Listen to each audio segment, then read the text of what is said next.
안녕하세요. 진영중학교 3학년 여러분. 진영중학교 사회 과목 담당 교사 최윤정입니다. 자, 여러분 오늘 수업의 내용은 우리가 3단원 시작 부분인데요.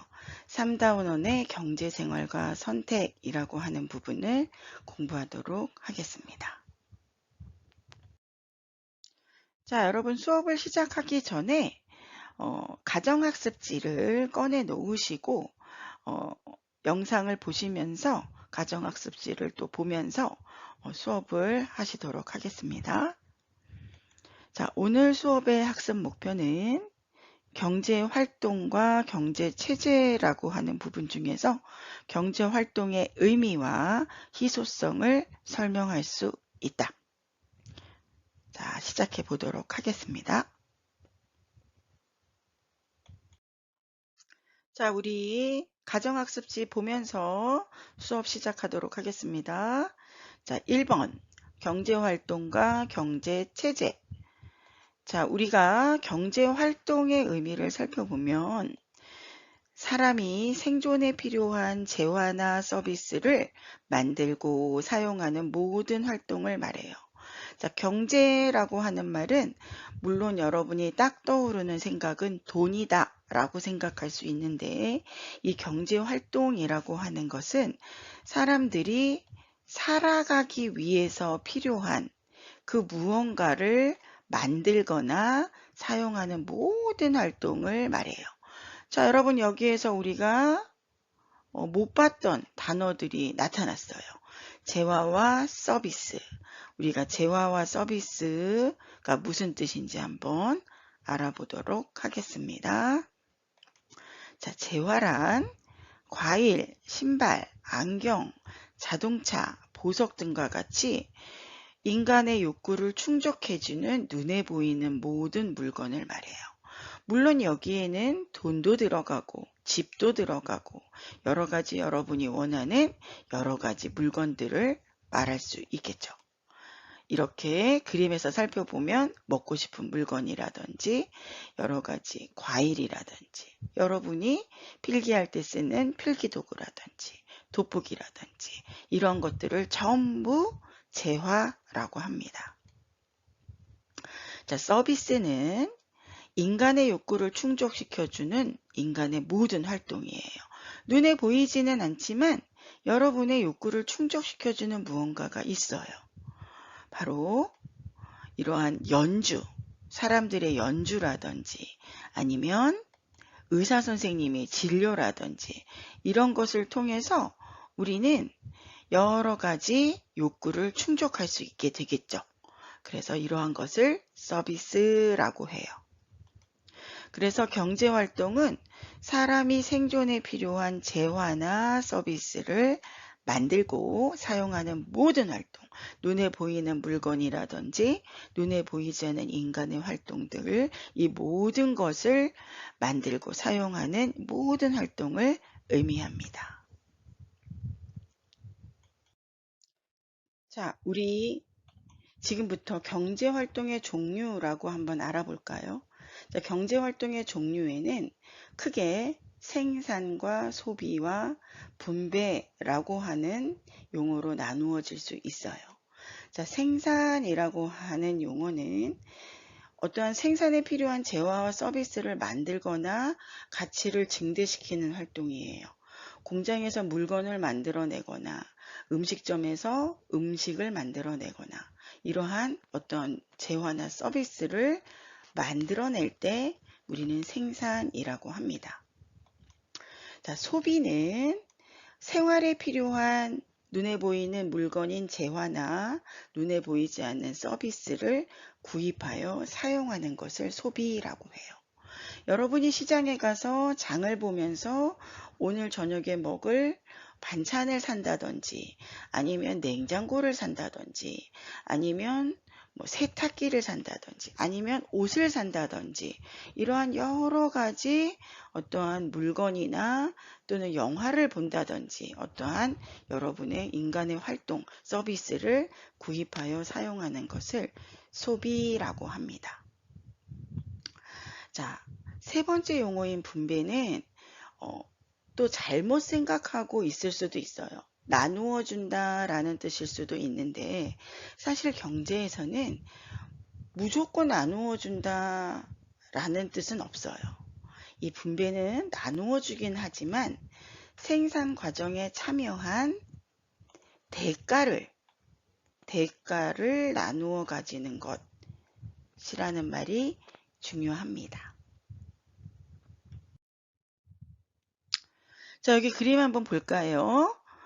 자, 우리가 생산 활동을 하게 됐을 때 이러한 옷을 만들고 있는 사람의 모습을 볼 수 있어요.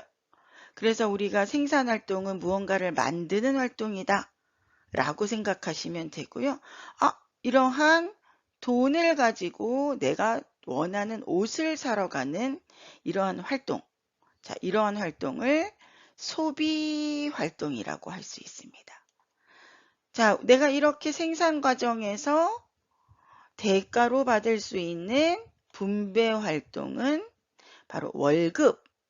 와, 월급이다 라고 하는 분배 활동을 통해서 여러분의 소득이 늘어날 수 있다 라는 걸 알 수 있어요. 이해가 되시죠? 그래서 우리는 이러한 경제 활동을 통해서 생산하고 소비하고 분배 활동을 하면서 경제 활동을 하게 된다.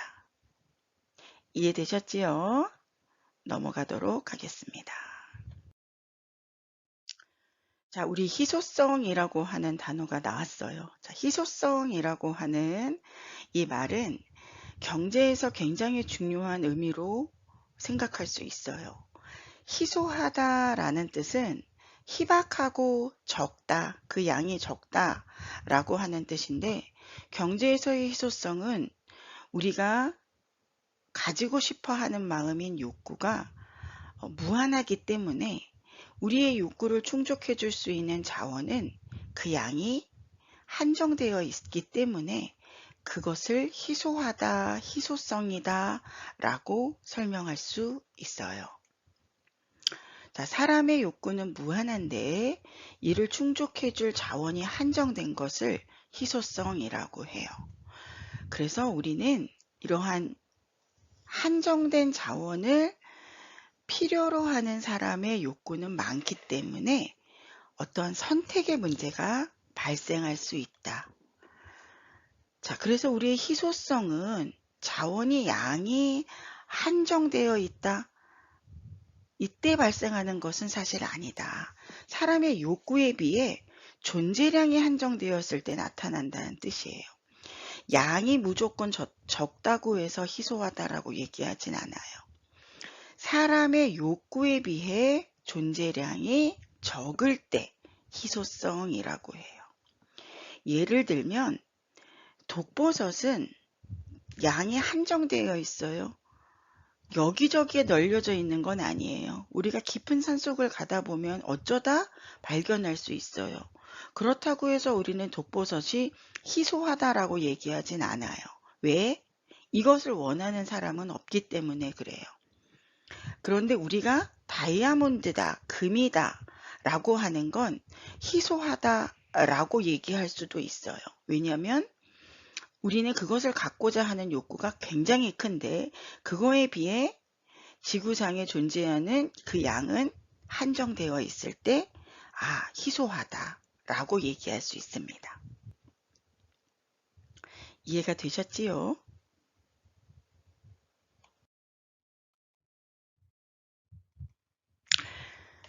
자, 우리 오늘은 경제 용어들이 좀 많이 나오고 있어요. 우리가 조금 전에 무슨 공부했냐면 희소성에 대한 이야기를 했어요. 내가 가지고 싶은 마음은 큰데 나의 마음을 충족시켜 줄 수 있는 자원은 부족하다. 이럴 때 희소성이라고 하는 단어를 쓴다고 했어요. 이러한 희소성 때문에 또 다른 단어 기회비용과 합리적 선택이라고 하는 경제 용어가 있답니다.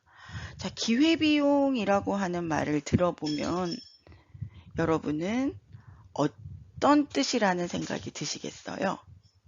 기회비용은 여러분 생각하시기에 무언가를 기회를 잡을 때 드는 비용, 무언가를 얻었을 때 드는 비용이다 라고 생각하실 수도 있죠. 하지만 기회비용은 사실 그런 뜻이 아니고, 기회비용은 어떤 것을 선택함으로써 포기하는 대안 중에 가장 가치가 큰 것을 기회비용이라고 해요. 그러니까 여러분이 무언가를 선택함으로써 잃어버릴 수 있는 그 무언가 중에서 가장 큰 것, 이것을 기회비용이라고 합니다. 조금 더 자세한 이해를 위해서 우리가 예문을 한번 읽어보면서 이해하도록 할게요. 진영중학교 3학년 홍길동 씨는 집에 가는 길에 만두가게를 지나게 되었대요. 갑자기 만두가 먹고 싶어진 홍길동 씨는 지갑을 보니 3,000원이 있었대요. 이 3,000원은 집에 돌아갈 차비인데 홍길동 씨는 고민에 빠졌대요. 3,000원으로 만두를 사 먹고 걸어서 집에 갈 것인지, 만두를 포기하고 차를 타고 집에 갈 것인지를 고민했어요. 지금 홍길동 씨는 선택의 순간이 왔어요. 만두를 먹을 것이냐, 차를 타고 갈 것인가. 이 두 가지의 어떤 선택의 기로에서, 자, 이때 만두를 선택한다면 차비가, 이 3,000원의 차비는 홍길동 씨의 기회비용이 되는 것이고요. 만약에 차를 타고 가는 것을 선택했다면 만두를 사는 것을 포기했겠죠. 그래서 이때는 만두값이 홍길동 씨의 기회비용이 되는 것입니다. 그러니까 여러분, 기회비용은 선택을 할 때 드는 비용이 아니라 선택을 함으로써 포기하는 것 중에서 가장 큰 것을 기회비용이라고 해요. 자, 그렇다면 우리는 이러한 선택의 과정에 있었을 때 어떠한 선택을 하는 것이 가장 합리적으로 좋은 걸까요?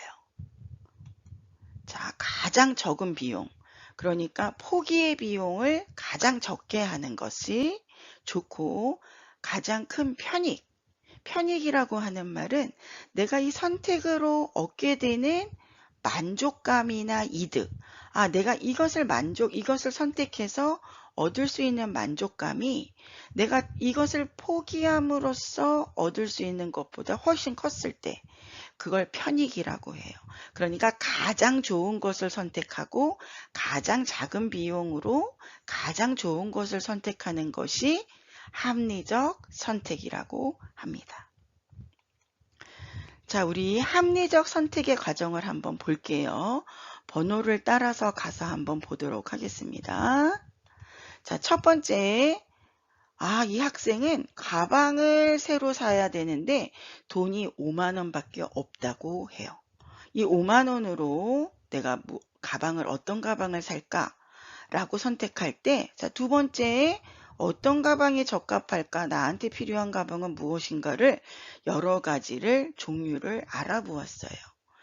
그래서 세 번째로 선택에 따른 편익, 나의 만족감과 내가 그 다음에 기회비용, 그래도 내가 이건 포기해도 속상하지 않을 거야 라고 하는 걸 해서 비교한 후에 그걸로 정했어 라고 한다면 아마 여러분은 가격도 디자인도 마음에 드는 합리적 선택을 할 수 있다라고 얘기할 수 있습니다. 자, 조금 더 우리가 이해하기 쉬운 걸로 한번 얘기해 볼까요?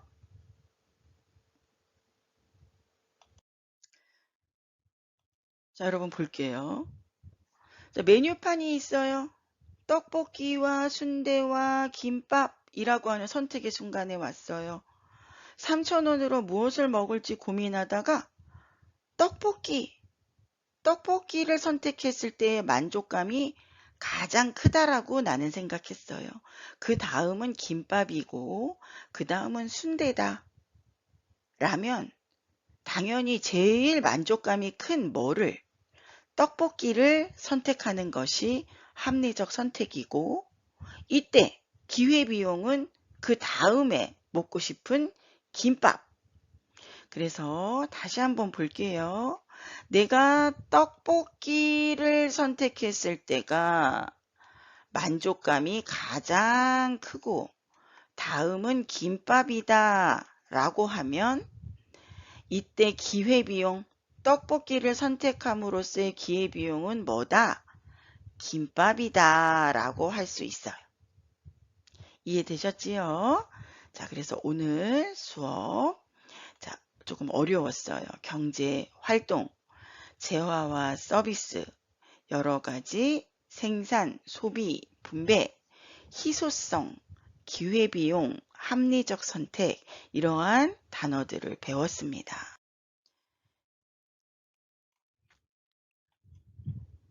자, 우리 문제를 한번 풀어보도록 하겠습니다.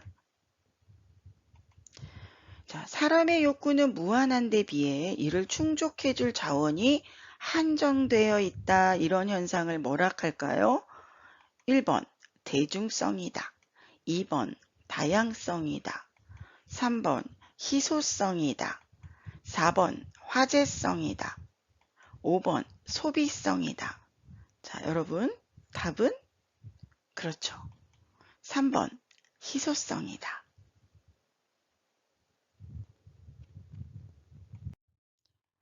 자, 두 번째 문제예요. 어떤 것을 선택함으로써 포기하는 대안 중에서 가장 가치가 큰 것은 했어요. 자, 보기 1번 만족감, 2번 기회비용, 3번 선택비용, 4번 생산비용, 5번 건설비용. 자, 선택한 비용이 아니라 포기하는 대안 중에 가장 큰 것은? 그렇죠. 답은 2번 기회비용입니다. 자, 여러분 다 이해가 되셨죠? 자, 여러분 고생하셨습니다. 자, 오늘 경제 활동, 그리고 희소성, 그리고 기회비용, 합리적 선택, 이러한 여러 가지 용어들을 익히시느라고 고생이 많으셨습니다. 자, 교실에서 만났다면 훨씬 더 좋았을 텐데 아쉬움이 많이 남습니다. 자, 여름방학 잘 보내시고 건강한 하루하루 되시기를 기도드립니다. 여러분 건강하세요. 감사합니다.